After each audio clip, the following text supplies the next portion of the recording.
Hi, I'm Blake Buckelew, and I'm going to attempt to explain the film type known as film noir. To start, I will define film noir in simple terms as an eerie, strange, erotic film that is ambivalent and cruel, literally black cinema in French. Nino Frank first coined the term and described the film as a dynamism of violent death. Film noir is a series, not genre. A series is a group of motion pictures sharing qualities like style, atmosphere, subject matter, and others in such a way that they are unmistakable and unequivocally alike. Series often grow in popularity and then fade into references or traces in other film genres. Now we will explore the elements that characterize film noir. They take place in realistic locations, often a city. They generally have dark, oppressive atmosphere that makes the audience feel uneasy. They have a complex or far-fetched plot, often with many twists and turns. The characters' motives are hard to understand and can seem to change during the film. The characters often seem ambivalent to the brutality and criminality around them. The composition of the movie is unbalanced. This is accomplished through highlighting contrast of light and dark, or obscuring a viewer's vision through the use of fog, smoke, rain, or gel bars. The use of deep focus shots that make both the foreground and the background have equal focus. Also, use of descriptive cuts. That means that the film shots don't follow a continuous flow but can abruptly change and cause confusion to the viewers. They also use extreme shots and angles like from high to low, close up, or wide. Now we will look into character types in film noir.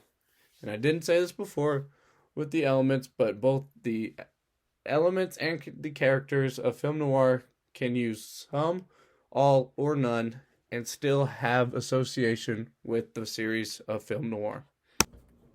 First, we start with the hero or anti-hero. As we see in the Maltese Falcon, Sam, the main detective, was an older, not exactly unattractive man who seems kind of cold, like the way he treated Bridget in the end, sending her to jail even though he supposedly loved her. These, quote, heroes are often not interested in justice but are motivated by curiosity and wanting to solve the puzzle. The next character is the femme fatale, which was introduced in the film noir movie series. These women are beautiful but bad. They're intricately involved with the criminal element. They understand this world and are well versed in it. They know how to lie, manipulate, and blackmail. They often even carry weapons and can turn out to be the murderer. In the Maltese Falcon, this is portrayed through Bridget character, who had conspired with criminal elements to steal the Maltese Falcon from the Fat Man, and in trying to rid herself of one criminal, she ended up killing Sam's partner. The next set of characters mentioned here are the criminals, who are often sympathetic. In this film, you do feel for Bridget in the end when she realized that she's going to jail. I also sympathize with both Cario, who got slapped and was told to take it, and Wilmer, who Sam and the Fat Man decided to pin everything on after knocking him out in the final confrontation. Next, we have policemen, who are not the normal, honest, hard-working cops we see in movies, but they are often dubious or corrupt. Or, like in the Maltese Falcon, they just are not good at their job, leaving Sam to solve the murders and discover the Falcon on his own. Another character that might be present is the chaste female. She is generally blonde or light to contrast all the dark characters and set her apart as a good in the world of murky or bad-intentioned people. She is the one our hero should choose, the one the audience wants him to choose, but is generally overlooked for the femme fatale. Now we will compare two film types that seem alike but have many contrasts to each other, the film noir and the police drama.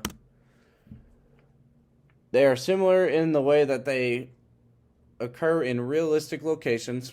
They both are crime mysteries, usually involving murder. They have brutal scenes, although film noir tends to focus more on the violence, where cop films focus more on the crime. They both must spend time investigating and discovering and doing the leg of the work to solve the crime and identify the perpetrator. In both movies, the crime does not work out for the criminals. In the end, justice prevails.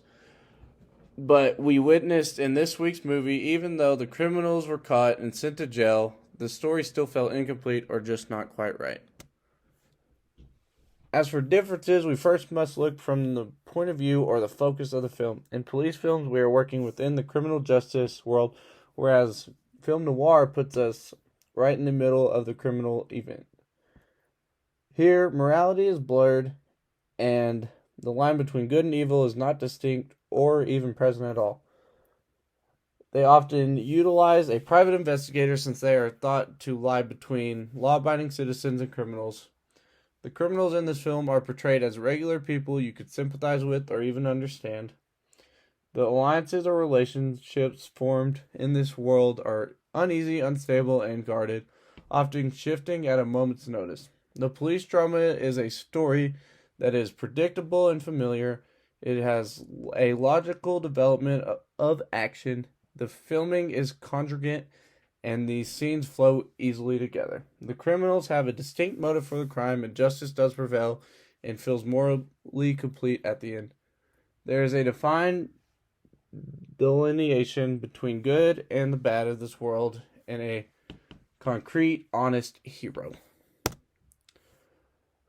Here is a quote from film critic Roger Ebert that stated, "One difference between film noir and the straightforward police films is noir is more open to human flaws." I thought that this was a good perspective on film noir. So why do these dark, unbalanced films about violence, death have gained so much popularity in this time? Mainly, it was due to a bad time period. People survived the Great Depression, and then they went back into a war. The Great Depression created uncertainty about people's circumstances, and the war had exposed the horrific acts that people do. Also, the art movement of the time was surrealism.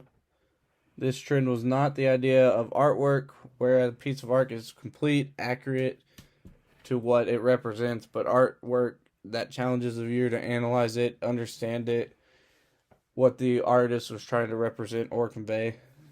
As you see on the slide, it was reuniting of the conscious and the unconscious, the fantasy and the rational, or in the case of film noir, the cruel and the real.